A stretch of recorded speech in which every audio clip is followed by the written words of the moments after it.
நெல்லை மாநகராட்சியுடன் சுற்றியுள்ள 12 ஊராட்சிகளை இணைக்க எதிர்ப்பு தெரிவித்து கிராம சபை கூட்டத்தில் படுத்து உருண்டு போராட்டம் நடத்தியதால் பரபரப்பு ஏற்பட்டது. இதனை நாம் அண்மை செய்தியாக பார்த்துக் கொண்டிருக்கிறோம். ஊராட்சிகளை மாநகராட்சியுடன் இணைத்தால் 100 நாள் வேலை திட்டம் பறிபோகும் என கூறி வாக்குவாதத்தில் ஈடுபட்டு படுத்து உருண்டு போராட்டத்தில் ஈடுபட்டனர். இதனை நாம் அண்மை செய்தியாக தற்போது பார்த்துக் கொண்டிருக்கிறோம்.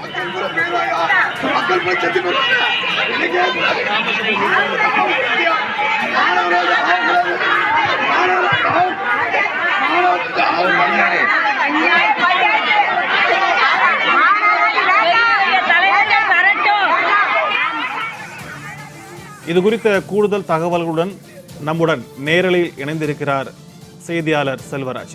வணக்கம் செல்வராஜ், உங்களுடைய கூடுதல் விவரங்களை பதிவு பண்ணுங்க.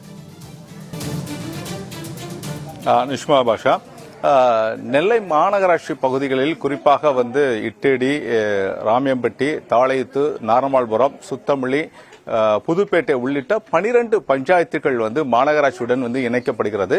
இந்த இணைக்கப்படுவது தொடர்பாக தொடர்ந்து அந்தந்த கிராமத்தைச் சேர்ந்த பொதுமக்கள் தங்களுடைய எதிர்ப்புகளை பதிவு செய்து கொண்டு வருகிறார்கள். இந்நிலையில் ராமியம்பட்டி பஞ்சாயத்தில் அங்குள்ள 4வது வார்டு மாமன்ற உறுப்பினர் என்பவர் நேரடியாக தங்களுடைய தரையில் உருண்டு தங்களுடைய போராட்டத்தில் ஈடுபட்டுக் கொண்டு வருகிறார்.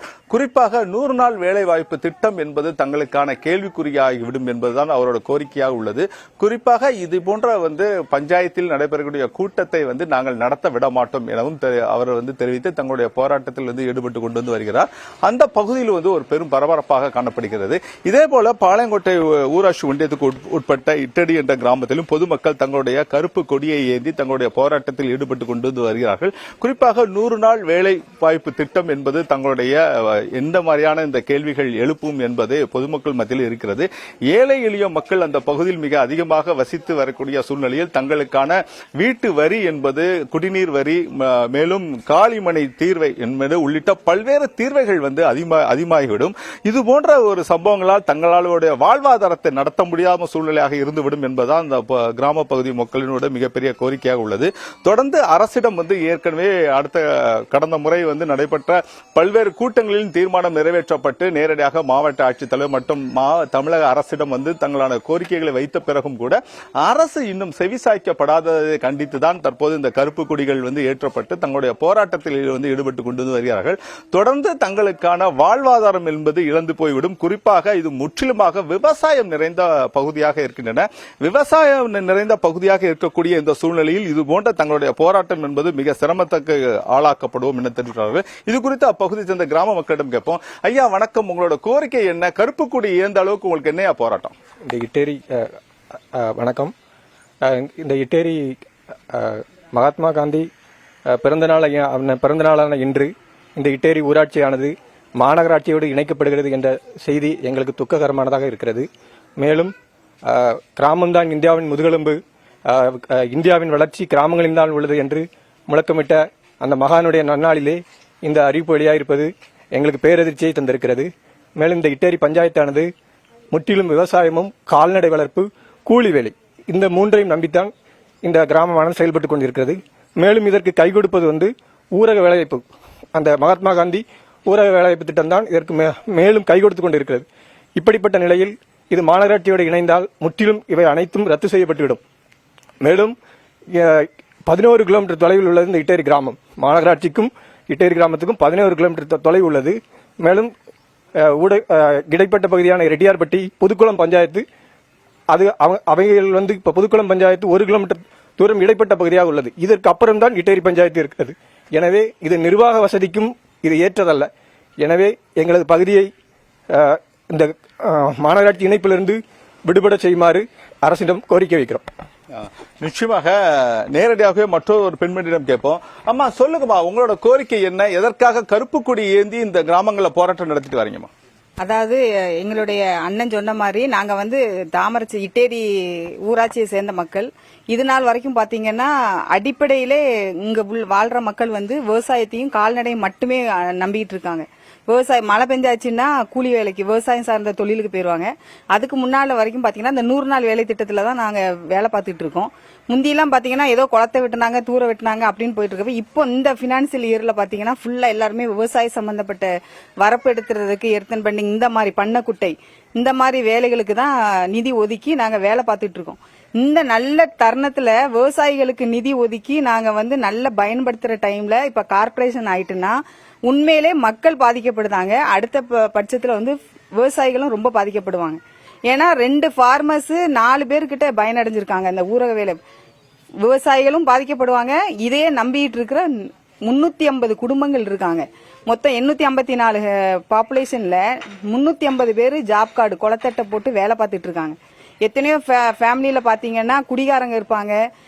இவங்க மேக்சிமம் பாத்தீங்கன்னா பொம்பளைங்க கையில காசு நடமாடுதுன்னா இந்த 100 நாள் வேலை திட்டமா மூலமா தான் காசு நடமாடிட்டு இருக்கு.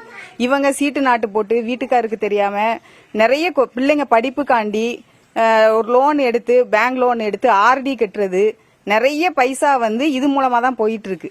இன்னைக்கு பாத்தீங்கன்னா போன வருஷம்லாம் பாத்தீங்கன்னா ஒவ்வொருத்தர் இதுலயும் 100 நாள் முடிச்சிருக்காங்க அப்படின்னா 26,350 ரூபா அமௌண்ட் ஏறி இருக்கு. இது நீங்க இதே கார்பரேஷன் ஆயிட்டுனா கண்டிப்பா கிடைக்காது. அப்படிங்கிறப்போ இந்த 26,000 ரூபா இன்னைக்கு இருக்கிற பட்சத்துல 319 ரூபா கவர்மெண்ட் அறிவிச்சிருக்கு. இன்னைக்கு பாத்தீங்கன்னா 300 ரூபா சம்பளம் ஏறிட்டு இருக்கு. 30,000 ரூபா 100 நாளுங்கிறது 30,000 ரூபா. போன வருஷம் 26, இந்த வருஷம் 30,000 ரூபா. இந்த மக்களுக்கு இந்த 30,000 ரூபா கிடைக்கலன்னு வைங்க, வருஷத்துக்கு ஒரு 1000 ரூபா சீட்டோ ஒரு 500 ரூபா ஆர்டியோ அல்லது பிள்ளைங்க ஃபீஸ் இதை நம்பிதான் அவங்க வந்து இருக்காங்க. அதனால தயவு செய்து எங்க இட்டேரி ஊராட்சியை வந்து மாநகராட்சிக்கு ஆக்காதீங்க. இது எல்லாமே எங்க மக்களுடைய கோரிக்கையில மக்களோட மக்களா நான் எங்களோட சார்பா எங்க ஊராட்சி சார்பா கேட்டுக்கிறோம்.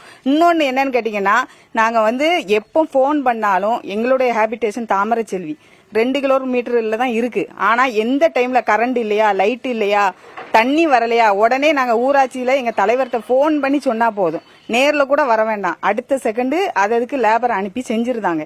இதே இது கார்பரேஷன் போயிட்டுனா நாங்க 11 கிலோமீட்டருக்கு போன் பண்ணாலும் நோ ரெஸ்பான்ஸ். நாங்க போயும் அலைய முடியாது, நாங்க எங்க வேலையை கெடுத்துட்டு தான் போகணும். அதனால எங்களுக்கு இதே மாதிரி ஊராட்சியாவே எங்களுக்கு கண்டினியூ பண்ணுவாரு மக்கள் சார்பா நாங்க கேட்டுக்கிறோம். இப்ப முதல் கட்டமா உங்களோட கிராமங்கள்ல கருப்பு கொடி ஏந்தி போராட்டம் நடத்திட்டு வரீங்க. அரசு இன்னும் செவி சாய்க்கவில்லைன்னா அடுத்த கட்டமா உங்க போராட்டம் எப்படிமா இருக்கும்?